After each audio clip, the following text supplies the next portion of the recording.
This conference will now be recorded. Good afternoon and welcome to today's GRN webinar.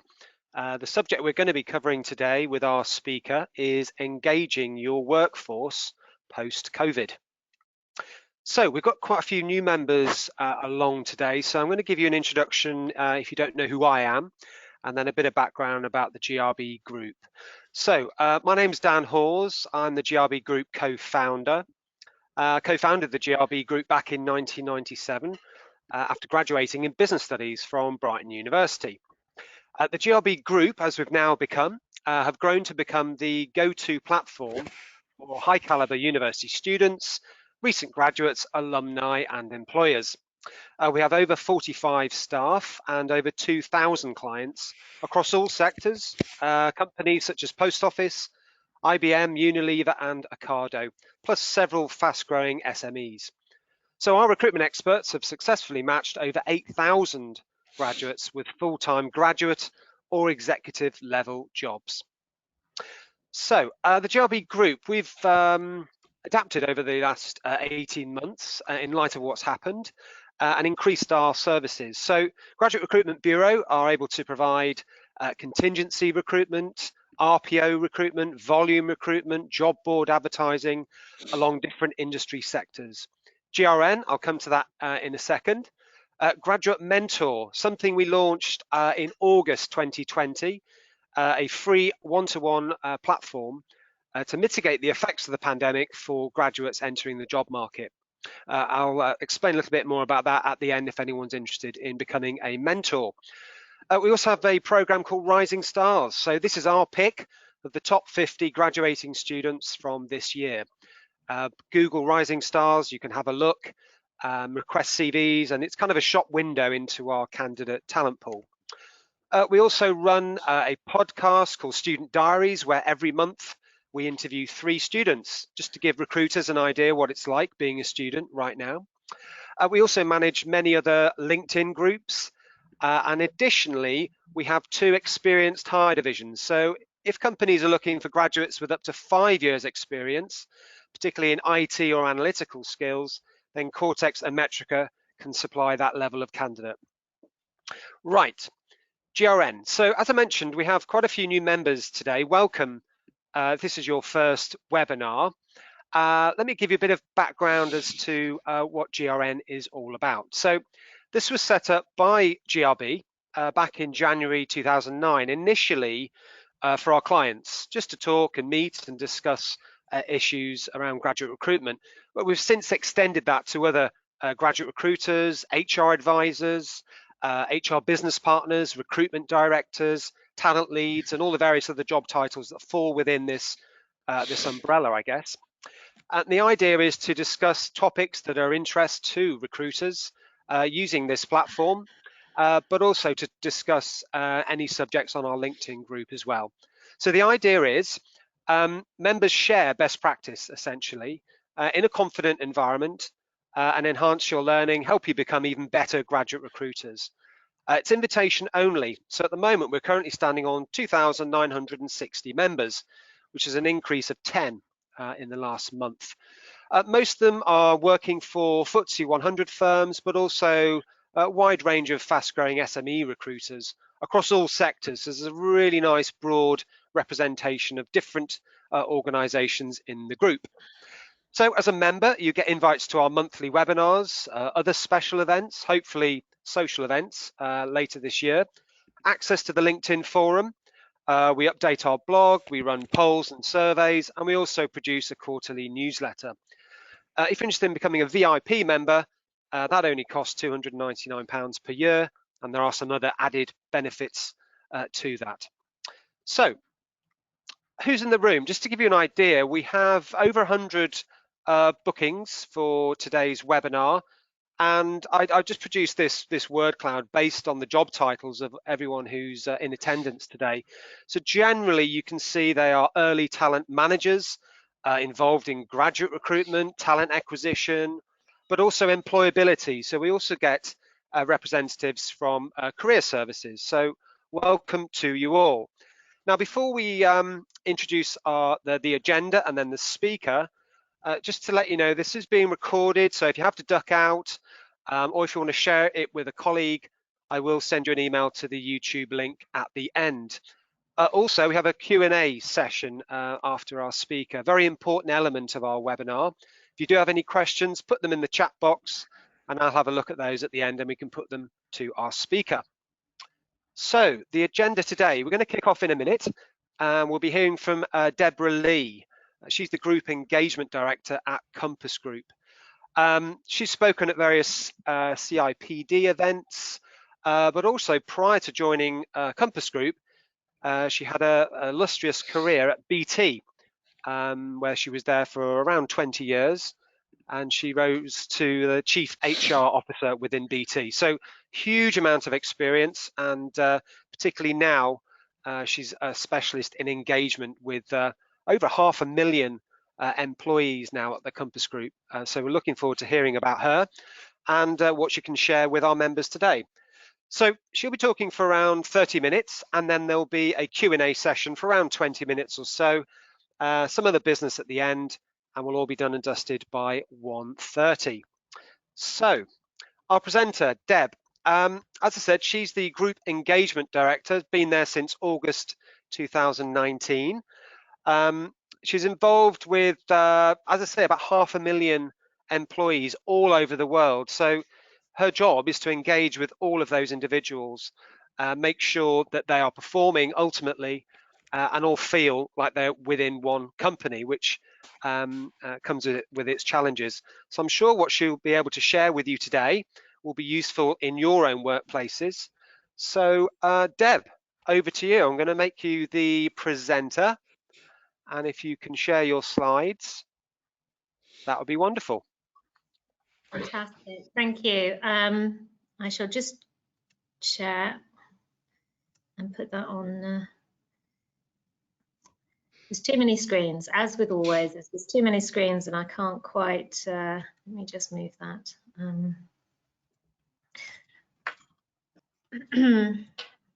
Yeah. Let me make that in presentation mode. There we go. So thank you, Dan, and thank you for that slightly wonderful and rather large introduction. So I wasn't quite the HR officer of BT. I was in charge of the global part of the business, but yeah, I was pleased to hear that you promoted me in this second. So that's fun. Great opportunity to talk to this crowd, and particularly around some of the things that we're doing here in Compass, and the hope that, you know, maybe something might resonate or not.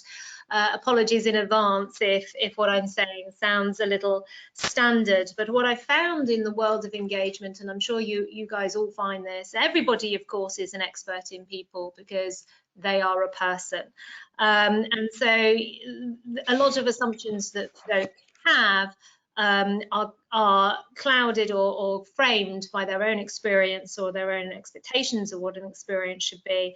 And actually an organisation that and an individual and a leader who can step back from their own mental model of what is right and really take the time to listen to their employees and the critical people that are you know, fundamental to the success of their business are the ones that really can break through. So I hope that this will be useful, and I'm looking forward to certainly to get through my presentation so we can get into a conversation at the end of it. No, I don't want to leave the meeting. Sorry about that. Press the wrong button. There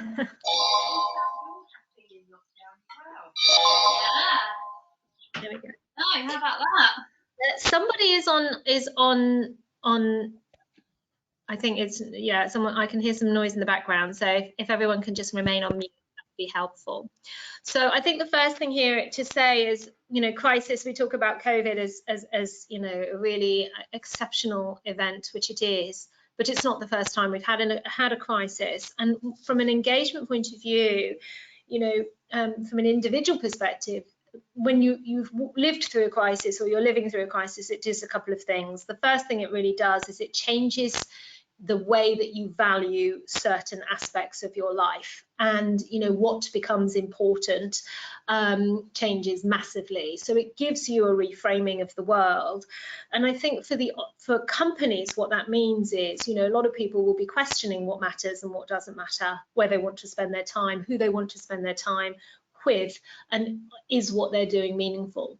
And so companies taking the moment to just accept and acknowledge that and understand, therefore, how do they fill the gap on what it means to work here is really going to be important in that process of reframing.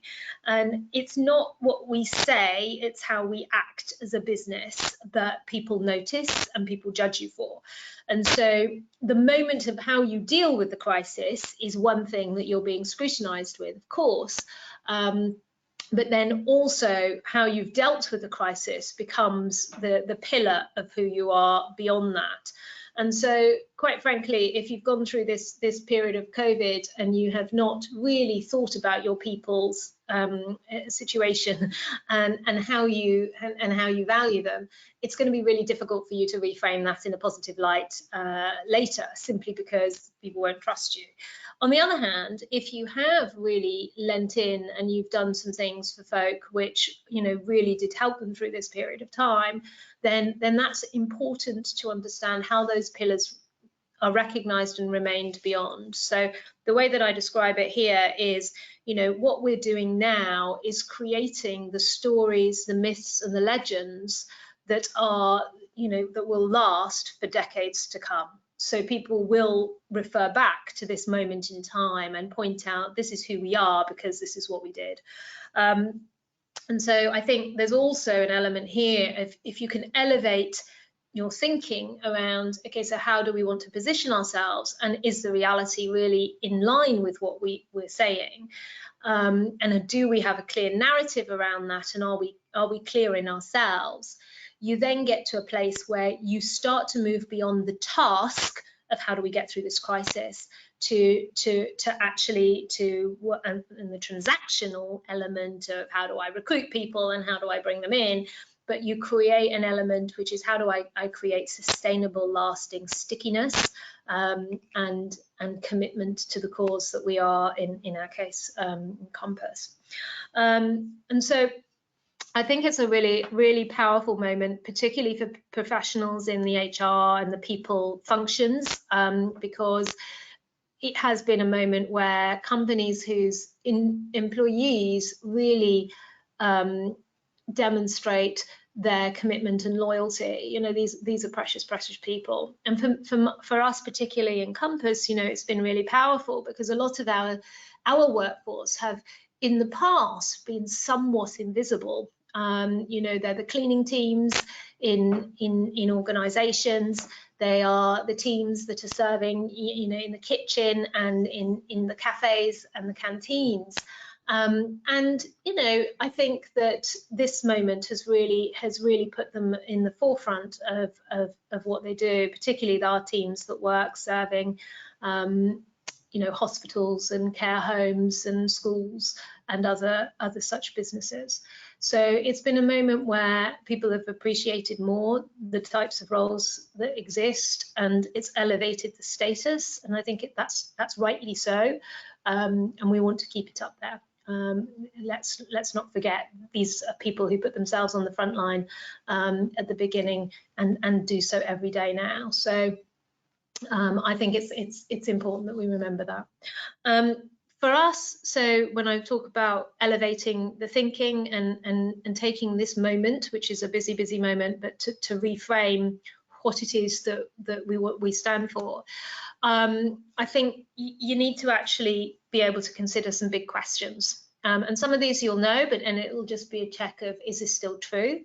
And some of it maybe you don't know, and those are things that is helpful to answer.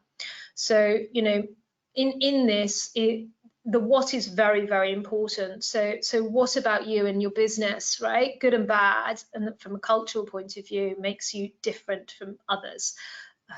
and what are the existing myths and legends, and what are those myths and legends that you want to create going forward, and how do you demonstrate that through the behaviors and through the leadership team and the decisions that you're taking every day. And then there's one element here as well, which is what communications channels do people trust? And Dan and I were just talking just literally before this came on around some work we did in my previous organisations. I worked for 2 organisations, Bree2 was one of them, and then another was in the fashion, luxury fashion e-commerce world. And what we found was, not just the trusted communication, so the corporate, the more formal communication, the news pages, the intranet where you put all the kind of important business news was actually trusted because it was clear and true, but it actually attracted quite a lot of negative interaction, if you like, quite a lot of criticism, quite a lot of challenge on that space. Yet the social channel, our internal sort of, if you like, workplace or Facebook for work type examples, were where people really started to create viral change and viral connection and engage with the business and each other in a different way. And when I worked for Net-a-Porter, I would say we launched our internal social media channel. And basically the only rule was to be respectful. So it was for them, it was a tool, and the only rule that it was to be respectful, and people who weren't respectful would get kicked off. And in the main, most people were respectful, but the most popular page was Pet-a-Porter, where people could share pictures of their pets, which sounds trite, but actually was a fundamental way for people to connect with other people because they had something non-threatening to talk about, and it was really interesting to see the energy that created in the business. The who gets promoted, who gets rejected, this is important in terms of your cultural diversity or inclusive nature. Do people really understand what it takes to get on, and are you really living your dream? This is important, particularly as graduate recruiters will know. When graduates come in, they've been sold the dream, they're living the dream, and then they discover that the dream doesn't quite look exactly as they thought it would.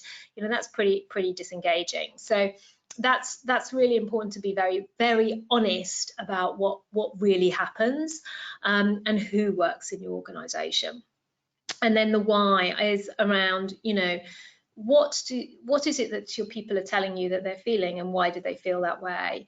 And as much as of course I have various different insights around surveying and employee voice, etc., but it's also equally important to understand that group of people who choose not to engage for whatever reason, or haven't had the opportunity to engage yet. One of my challenges thinking at the moment is the number of people that we need to staff up very, very quickly as we reopen. These are people that don't have a great, there'll be a lot of people coming into the business all at once who, don't have the history and the backgrounds and the rituals that are there. And how do we reshape that in this new world at scale and at pace? And then the experience. So we talk about work-life balance, we talk about meaningful work and all of these kinds of things, but what is the truth of what people are going through today? And I think this is really important as we think about we would like people to engage with what we're doing as a business, but we also have to be awake to what's going on around them, and we need to be really clear about how we address some of the issues that might be quite difficult and in the past quite challenging territory, and those conversations around how do you create an environment where people can have respectful conversations that don't have a negative effect on the workplace, but actually allow people to explore thoughts and ideas and views in a way that really does bring their whole self to work. And of course, external trends and the changing nature of people engagement, and technology. Of course, this has been a technology boom, having events like this online, whereas in the past maybe they would have been in a room, etc. It's been very interesting for me, coming from a communications background and a technology background into a business that isn't so much reliant on that. and observing the real culture shock as people had to have lots and lots and lots of meetings on Teams and use technology, which was always there in the background, but never really a critical part of your life. Whereas I've lived and worked this technology for decades, and so for me, I didn't find it that strange. And it just reminded me, of course, you know, everybody's reality is very, very different. So how do we raise our employees' voice in Compass? We have a pretty structured approach. It's really, really simple. You know, we take sources from a number of different areas. We understand, I look at what the sentiment of our employees are talking about through the engagement surveys and other different pulses. We also have a different channel where people talk to us, which is our Speak Up channel, where they point out issues that they're not happy with for whatever reason. I then look at different types of data around attrition and, you know, what we know from exit interviews, from hiring insights, what's happening on external pieces and so forth. And observing, you know, what's happening in the countries, what's happening in the business, what's happening in the client that we're serving, so to really give us a 360 picture on what we're seeing in one source, which is employee surveys. And having diagnosed that, we then look at, you know, a great degree of, with a huge amount of scrutiny in how we slice and dice that insight. That's only one part of it, of course. The data is one part. We create this moment where we talk about and understand what's going on. We build our action plans and then we act on them. And then we spend a lot of time listening as to are they landing, are they not? And we continuously loop this cycle. The approach is completely context agnostic. So it is an ongoing, continuous process. That was the one thing I really was keen, and it's a long-term process, right? So we have outcomes that we want to build towards. How are we doing against those? Accepting that sometimes it'll be 2 steps forward, 1 step back, or in the case of COVID, maybe 5 steps back. So the approach allowed us very easily, because of the level of focus and insight that we had, to pivot very quickly to some hypotheses around what we needed to focus on in COVID. And that ability to be agile in the moment and just move and shape and shift, knowing how folk were feeling, was really critical for what they saw us do beyond that. And we really do segment our population, as any good consumer marketeer will tell you. You know, segmentation is the key. So understanding on every level and every type of which way you can cut these things. What is the data telling us? And as a result of those, you know, where are there opportunities to elevate? Where are there opportunities to dial things down? And then out of that, looking at, well, what are the reinforcing mechanisms that will help people believe that change is happening and felt, and therefore I'm going to change my perspective. And I'll only change my perspective if those 4 quadrants here around leadership, communication, training and process are aligned and pulling in the right direction. And again, those employee clusters really helped us understand at a country level, at a unit level, at a client level, at a role level, you know, where people would be kind of affected and how they might respond. So our predictive ability is improving with all the insight that we have. And by the way, we don't have lots of technology behind this, so just in case you think there's a magic tool out there, there isn't. And then when we think about how we frame what we do, I always use this kind of 5 sources of meaning, which was something that I was sort of I came across when I was doing some work in BT with McKinsey, actually, and people tend to take meaning of that from their work, from these 5 sources. And, you know, some sources are more important to some individuals than others. Some people will be overt about them and some people will not. But when you're thinking about change, or you're thinking about a narrative of why it's important to be here and what it means to be here, covering off these different aspects to some degree means that you're speaking to all of the 5 sources that typically affect and make up how people bring meaning in their work. And of course, it's a dial that some things more, you know, are more important than others, and those dials change depending on where you are in your life, in your circumstances, etc., etc. So I know that Dan is going to share the slides with you afterwards, so I just thought this was a helpful cheat sheet for those that are thinking about how do I frame who we are. And then from a Compass point of view, we have 3 commitments. These are commitments that after thousands of hours of interviews with individuals to find out why they work for us, why they enjoy what they do, what matters to them, we came out with the 3 commitments, which was respect, teamwork, and growth. The way in which I look at this from an engagement point of view is like a hierarchy of needs. So in order for you to really really meaningfully make a difference in some of the higher level hierarchies, you have to have the core solidity at the bottom. So quite frankly, if you don't feel safe or respected, it's really hard for you to be a functioning member of the team. So you need to have that core building block in place to be a functioning and great productive member of the team. And then when you are in that team space and you're thinking, I feel safe, I feel part of the team, the next thing is you can see that there's a future that you want to be retained with and you want to get involved with. And that's where the growth piece comes in.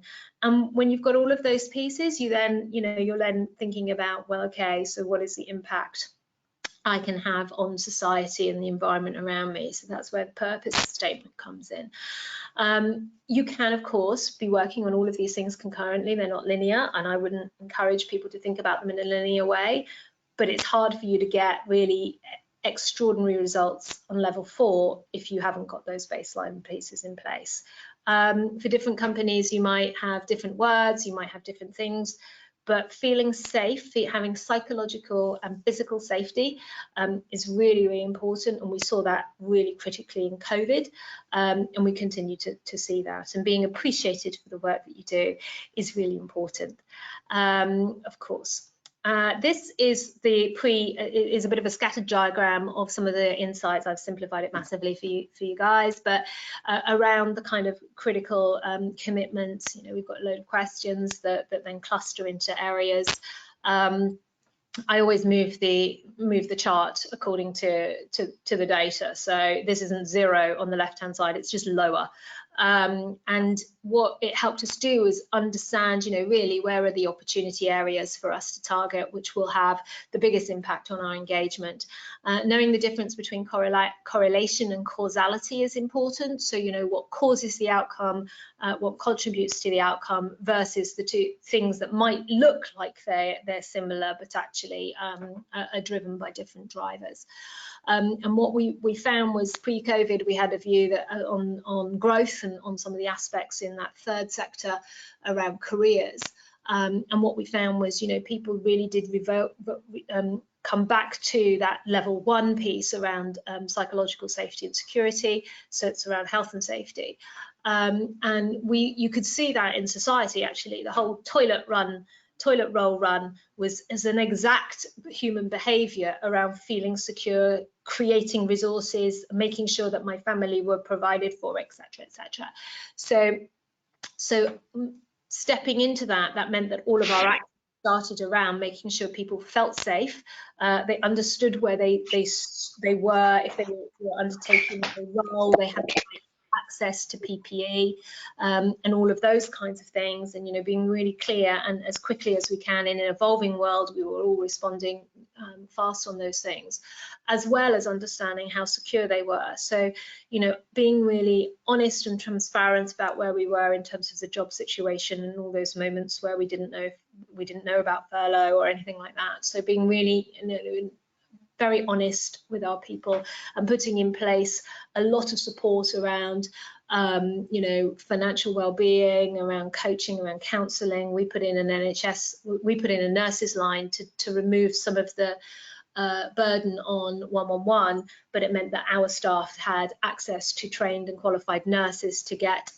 advice if they were worried about symptoms and so forth. All of it evolving all of the time, of course, and our chief medical officer really did help create some thoughts for us around, well, when people have got through this piece, the next thing will be the mental health challenge. So what are you doing to really provide those connections and that support network, particularly for those individuals who may be stuck at home and on their own and not have that network.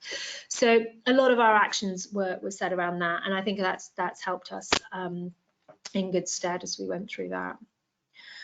I think those things, you know, I know we talk about post-COVID, but I think we've got the vaccination, which is fine. We know we're going to have variants. It's going to be about managing COVID and living with these types of pandemics in the future. I'm sure, you know, we'll have others, whether they'll be as big and as bad, I don't know. But there are some learnings and some focus in terms of how we run our business that I don't think will leave us as a result. So it has changed us, and I think it's changed perhaps how many businesses are thinking about remote working and flexible working, and it has in many ways, which is a good thing, proved that actually technology can be an enabler. It doesn't cover everything, but it can certainly help create more opportunity, I think, for businesses to be stronger. And then what we saw, so, you know, we took actions, we drove change, we were constantly responding, we were able to learn from our colleagues. So, you know, we had operations in China when it first started, in Wuhan, and then, you know, in Italy, the team in China coached and shared with Italy what they learned. That those two countries then shared with the UK and other European countries as it was going through. The result meant that, you know, the processes and the protocols that we had, we were able to get quicker and quicker and quicker and more confident and more clear, which was helpful at a time when it was incredibly uncertain, particularly, you know, with what the government were doing. And what we've seen is that actually our engagement went up, and in some cases massively. So on the back of Black Lives Matter, we took an unusual stance for us, in that we actually shared some really heartfelt messages from folk and leaders who were affected, and we started to talk about it. We created some discussion groups to really understand and get to grips with the matter, and spent more time listening on those kind of topics. And again, you know, I think what happened was that people saw and understood and knew, and therefore felt more confident about what we were doing. We had stronger, you know, pretty strong levels of confidence for the leaders to actually get us through the crisis. And, you know, in the main, all of our dials, if you like, went up. These aren't all of the areas that we look at, but this is how I look at engagement, which is you've got fundamentally your kind of, if you like, your ENPS, which is your recommendation, propensity to recommend, is an active thought that you would go out and you would say this is a great place to work, and then you've got the drivers of those things that really add in, and then you have some reinforcing factors which help understand that this is driving your action to recommend.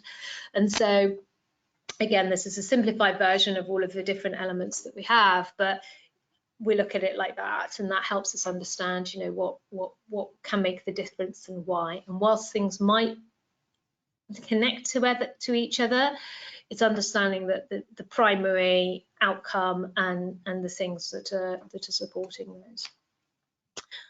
One of the topics of conversation was flexible working. So I'm putting up here there's some principles that I pulled together for us here at Compass.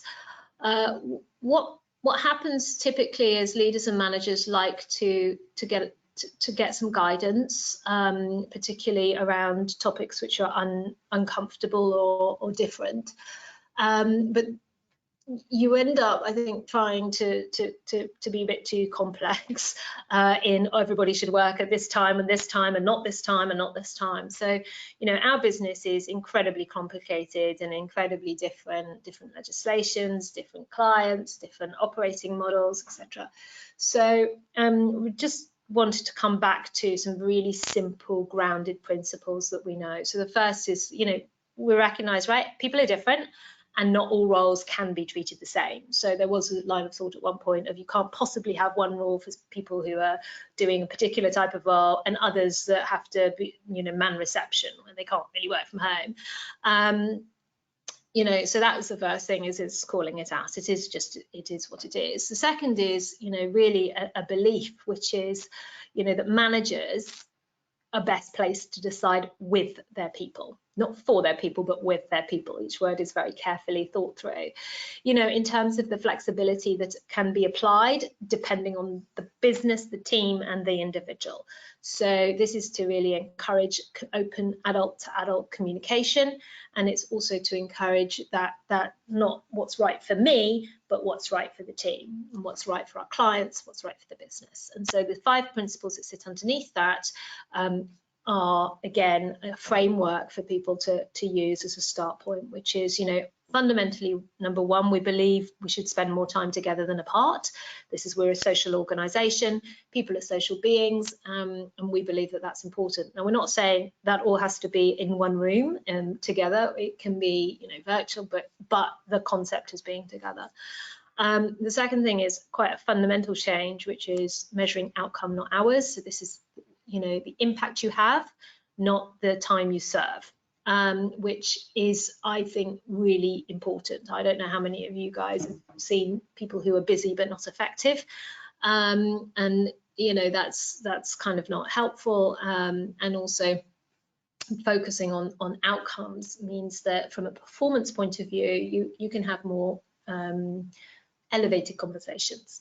The check-in and support is important. I think, you know, it's part of the DNA of who we are in Compass, in that we are very team focused, but also, you know, it's important to remember that, you know, if you're working more dispersed, that you do create those moments to check in, and that can be all sorts of different ways, whether that's kind of like a chat roulette, where you kind of pull a name out of a hat and that's the person that you should just go and call up and have a chat with, or something more formal around coaching or mentoring, or whether it's just, you know, a wine o'clock, which is something that I do with my friends, just to make sure that, you know, we have the opportunity to kind of create those moments together. And being available when and where the team needs us is important, again, because it's talking to the fact that we do need to be flexible, and flexibility and agility sits on both sides. So from my time at BT, you know, we did have a number of cases where people were quite ingrained in their pattern. So, you know, I don't come into the office on Thursday. And if that happened to be the day which was the perfect day for everybody to get together, you know, there would be this, but I don't do it, right? That's not what I do. And it's a give and take, isn't it, right? So this is partly making sure that everybody has the opportunity to contribute a level of flexibility that works for everyone else.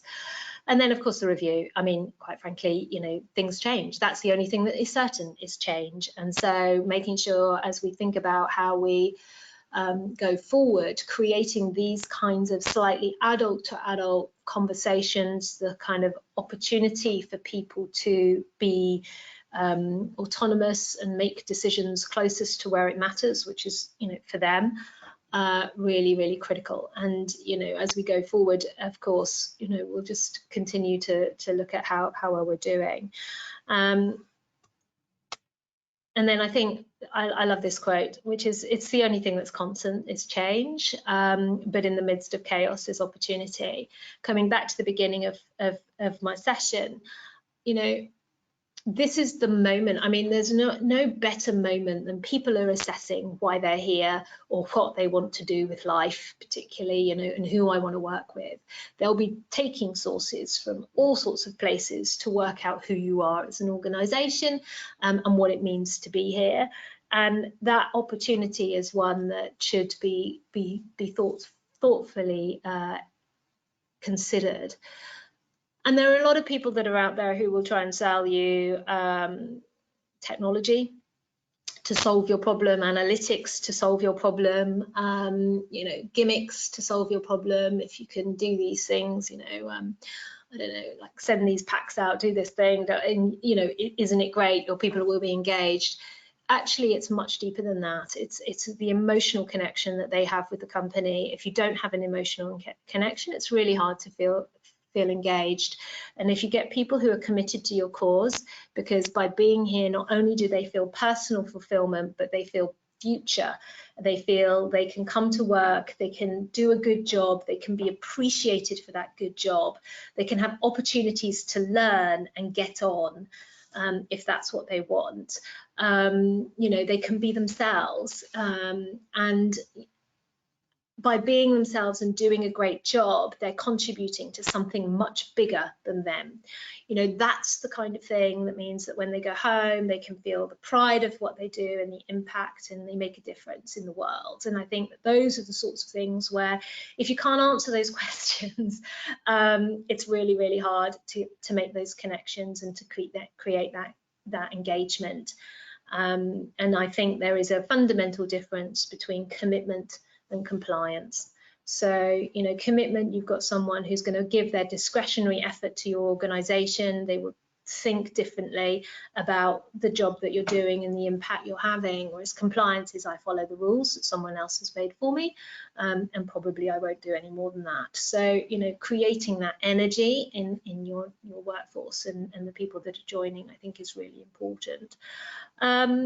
And there's no real book. It's all about understanding the context in which you're operating and the workforce with which you are engaging, and understanding that actually to do a good job on engagement and keep it simple, you have to absorb quite a lot of complexity and prepared to do the work. But also understand that you know, the sentiment that you picked up last week may not be the sentiment you pick up this week, although broadly speaking the broad themes are probably right, but you know, if something happens in between, they'll have a different view of you. And there's so many, you know, cases out there where you can see companies who potentially have got it wrong. And I think more and more companies that get it right are the ones that will have their competitive advantage, and they will beat all expectations on performance. So I think with that, I'm gonna stop. I'm gonna stop, if I can stop sharing my slide, but I might not be able to do that. I shall hand back to Dan whilst I try and figure this out. Lovely. Thank you very much for sharing there, Deb. I mean, what is a very complex subject you've managed there in 30 minutes to simplify it and talk through some of the frameworks that you use, and share some of the insights to what's worked at a massive company like Compass. So thank you very much. I'm sure lots of our members have been making notes, as have I. Before I go to some of the questions I've noticed in the chat forum, coming from a marketing background myself, I noticed at the start you were referring to a lot of marketing terminology, segmentation, targeting, things like that, which is quite interesting as the starting point to kind of understand your target audience, I guess. I mean, did you actually collaborate with your marketing team, or what helped you in the early stages with that plan? I'm smiling because we don't have a marketing team, or if we do, we haven't found one. No, I mean, so why? If you think about a company in general, the way that I think about a company is really, really quite simple, I think. You have finance, marketing, and HR. Right. Or people. And finance know everything there is to know about the money, where you should invest, where you should divest, what you should stick your money, should it be in long bonds, short bonds, whatever it is that they're doing. They know all about the money that allows you to do stuff. Yeah. Marketing understands the client, the consumers, the customers, and the different types. And they have, I think, for a long, long time been in the business of really, really understanding consumer behavior. Right. And if you look at companies like P&G and others, you know, they even go to the extent of watching how people use shampoo with their permission, I would say. But, you know, they really go into that level to say, how do they use it? What matters to them? What is really going to sell? In HR, we should do the same. So, you know, the people that work for us, I mean, when you think about talent, right, you never own talent. You can only ever borrow it. And you hope that by creating such an amazing opportunity and environment, that talent is going to stay with you and continue to offer their talents to you. If you don't treat talent right, they'll go, right? So I think the first mindset is that when you've acquired a talent, it's yours. Well, it's not yours, because guess what? Every employee comes with a free brain.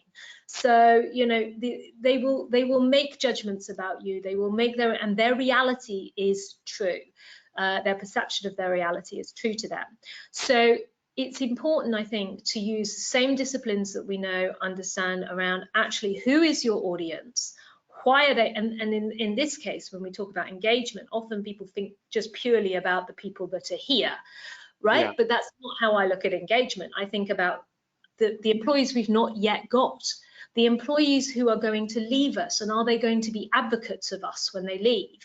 So leaving a company, I mean, one of the things, we have had to part ways with some of our employees, and one of the things that's been really important to me at a very individual level, I've had to manage some really difficult conversations with individuals, you know, and these are people who gave 30 years of their life to us, and it's not their fault they're in the situation where actually their livelihood and a lot of their life, 30 years, by the way, I think is longer than a murder sentence. So, you know, it's a pretty long time. And, you know, so just because we are where we are doesn't negate and should not negate these 30 years of talent and brilliance they brought. And so they need to feel that they need to feel that we love them so much, and it's so painful when you have to part ways, because they deserve it, quite frankly. And, you know, those are the things where if you have the opportunity in those moments to make people feel big, not small, you should, right? Because when we are in that situation, that's how we want to feel. And so I think the segmentation says is the science of it, which is the segmentation and all of that. But then there's the human aspect, which is, how would I want to be treated in those shoes? So that's that personalization, which is really, really important. And that's personalization of putting on that kind of employee persona that I have.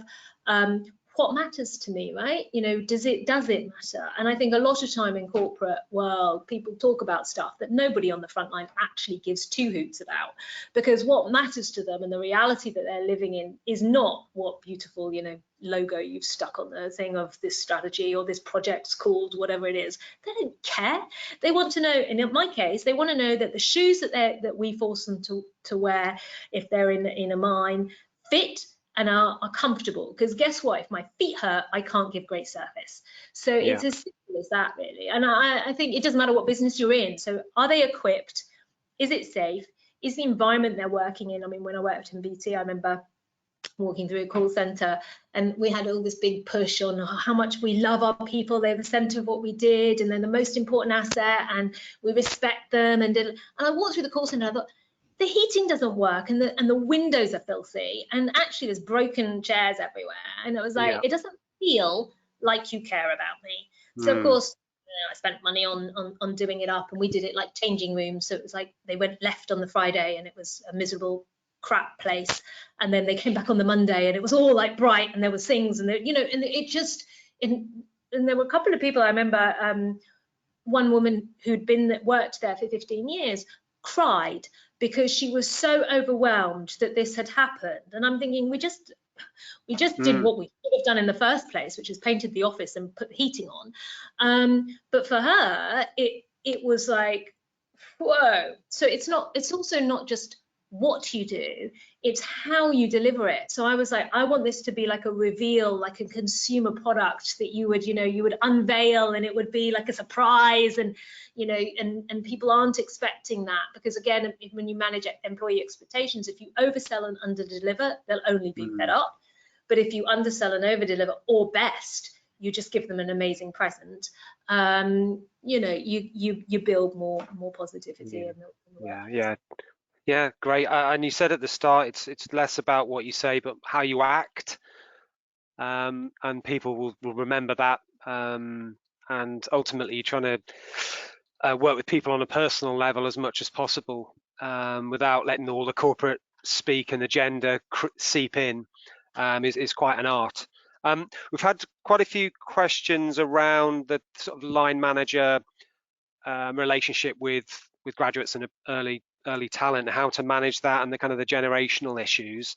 I kind of summarize it with something that Gary has said. Thank you for your question, Gary. He said it's fair to say that COVID has really provided us with an opportunity to develop organizational culture with a strong focus on employee experience. So he's got two questions. How do we ensure when COVID ends that we don't revert to the old ways of old? And how do you ensure line managers have the capability to drive great employee experience? Okay, not to revert back. Yeah. The first piece, I think, I mean, there's a lot of research that says patterns, but you learn new patterns. If you do something for 30 days, it becomes the truth. I think the reality is don't let people go back, right? So this is the piece about, this is your moment to say, this is what we've learned, this is the new skills that we have, we're really conscious of the new skills that we want to live up, and let's think about how we, let's really look at those things that we've left behind and purposefully bury them. So I think almost as a ceremony of celebration around, look at all these wonderful things that we've learned, and all of these other things that we used to think were important that are less important.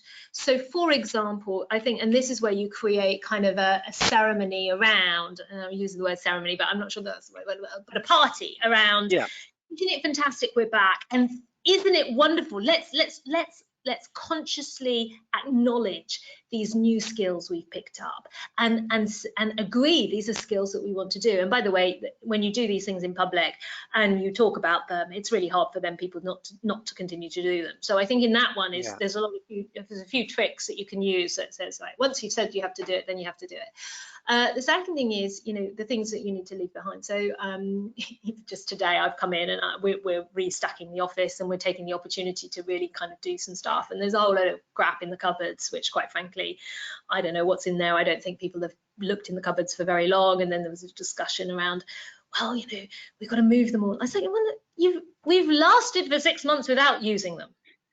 Yeah. It's a bit like the stuff in your loft, isn't it? Right, so but we should probably clear it out. Oh, we've tried that before, but it never happens. People don't do it, they're too busy. So you know what, I'm going to throw a party. I haven't told anyone about it yet, but I'm going to throw a party. We're going to have a barbecue in summer. We're going to make it social. We're going to allow people to come back. We're going to say, isn't it wonderful that you're welcome back? And by the way, part of the job is we're all going to clear out our cupboards. So come and Jean, and you get a thing like burger, and we're going to do this, and it's going to be fun, and and it will create some energy, cause us going and do something. So I think there's just different ways in which you can think about it, and I would definitely put on your marketing hat. And recruiters, I think, could do this better than anyone else, which is, how do you create an event around something you want to change? That is good. On the question around line manager capability, so this is the elusive, oh, if only line managers could do all of these things. You will always be in a situation where a third of your line managers are brilliant and would do it anyway, probably without your help. A third are kind of there and maybe with a bit of help might do it, and a third, quite frankly, are rubbish. So remember that's never going to change. The question that you need to think about is what is it that they need to know, and are they equipped? So that's one of the reasons why I put my 5 framing principles around flexible working, because it's easy to say, well, managers, you should decide, right? But actually, how do I decide? I don't know what to decide, and what should I connect to?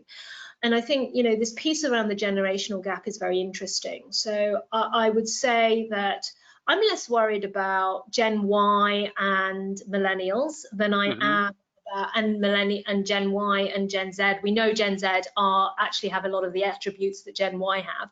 I'm actually more worried about millennials managing Gen Z, because if we categorize it in really, really simple terms, millennials are all about collaboration and team. Everybody gets a medal. We're all in it. Isn't it lovely? And I'm being extreme. I'm sure there's lots of millennials on this call, so I don't mean to be offensive, but this is kind of how you're typically categorized. Whereas Gen Zs they actually grew up in that era where they know that they need to work hard, and in order to survive, they need to be on their own. So they actually have a lot of attributes that are similar, selfish attributes similar to Gen Y. I need to work. I know I need to work. I'm not necessarily so caught up with my feelings. They are just more digitally and socially informed. And so I think the millennial shock will be being collaborative, and this new person looks and feels like me, and aren't we great? And actually the Gen Z is saying, I'm just going to kill you and get your job.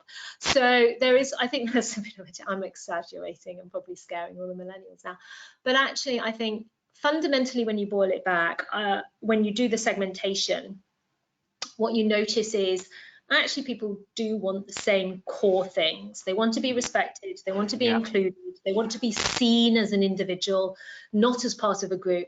You know, they don't like to be labeled either as a young person, a graduate, a millennial, a Gen Zer, but you know, this is not really, ultimately, nobody likes to be labeled unless it's helpful. So it's coming back to what would make what's important to them. Do they have a voice in the business? Because if they care, they should have a voice. Are you respecting that? Are you responding to that?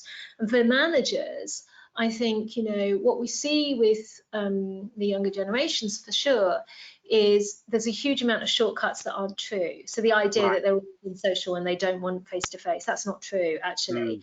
What we see is actually there is huge value in face-to-face, but the face not transactional in the way that it used to be in older generations, because you know you were told what to do because it wasn't so enlightened there. You know, basically the boss had all the great ideas and you didn't. Now this is about actually everybody has different talent and different perspective, and how do we use both experience and energy and creativity and different talents and the different perspectives from a diverse group of people to come out better.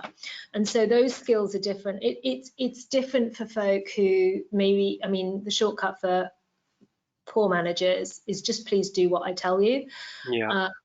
And you know, as I said earlier, the beautiful thing about people, unlike some, you know, finance, is that in our function is that every one of our employees comes with a free brain.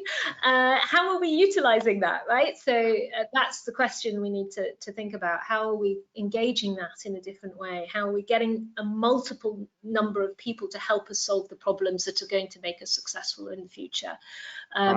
Those are what the next generation, I think, you know, they come with energy. I'm curious as to how this particular situation is going to shape the generation after Gen Z, because I think that's fundamental. I think there'll be a lot of lack of confidence as well, and we might see some of the idealistic views of how the world should work change, but I also think we're going to see more and more focus on climate issues and environmental issues. So you know, because people are more aware of actually what happened when the world stopped and what that did. And so I think that those things, and therefore I think purpose becomes much more of a critical thing for you to face up to. Yeah, that's true. We're seeing a lot of graduate recruiters putting purpose and the meaningful aspects of the role or the scheme or the program front and center. So that really resonates with the new generation, absolutely, and other generations too. You know, we're all in this together. Now, you touched on you know, the face-to-face element, and we've had a few comments about how with a new starter, if they're being trained remotely, how you involve them in the culture without being able to see them face-to-face, when traditionally you'd have a group of new graduates starting and they'd all meet each other first of all, then they'd all learn through their induction about the company, and then they'd meet other people and they'd get a flavor of the culture and hopefully start performing a lot earlier. With flexible working or working entirely from home, has technology really bridged that gap? Technology can never bridge the gap of social interaction, and I think that, you know, anyone that says differently is clearly a technologist. But I would say that, you know, how do you do these things? It's hard and you can't replace, but it makes you think there are also opportunities, right? So how do you bring people together? I mean, the technology allows you to bring people together and break out, etc. You have to know what your story is. So when you bring folk together, this narrative of who do we stand for, what are we, what are the stories, what are the things that you're going to tell that kind of bring the culture to life, which is why at the beginning with those five areas of questions, you know, being able to answer who gets promoted and why. And this is, and actually on that, I mean, what are the attributes that really have proven that people are successful, and what do you demonstrate? I used to talk to the graduate team, the graduate entrance at BT when they came in. They used to wheel me out as the kind of the graduate that sort of, which was getting more and more like every year I felt older and older. But the one thing that I used to say to the graduates at the beginning is, look, what's the most important thing in business that you need to learn early on that will make you successful from all of the leaders that I work with is understanding that your network is everything. And in the absence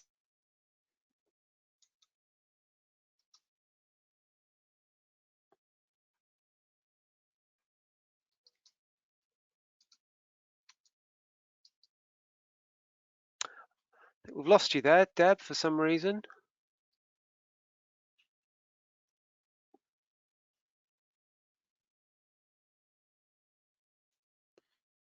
Okay, not so sure what's happened there. So until we get Deb back on, I'm going to let you know that we will have some post-webinar debate on the LinkedIn forum as usual. Deb will make herself available for 24 hours to answer any of your questions or take your comments. So do visit the GRN LinkedIn forum.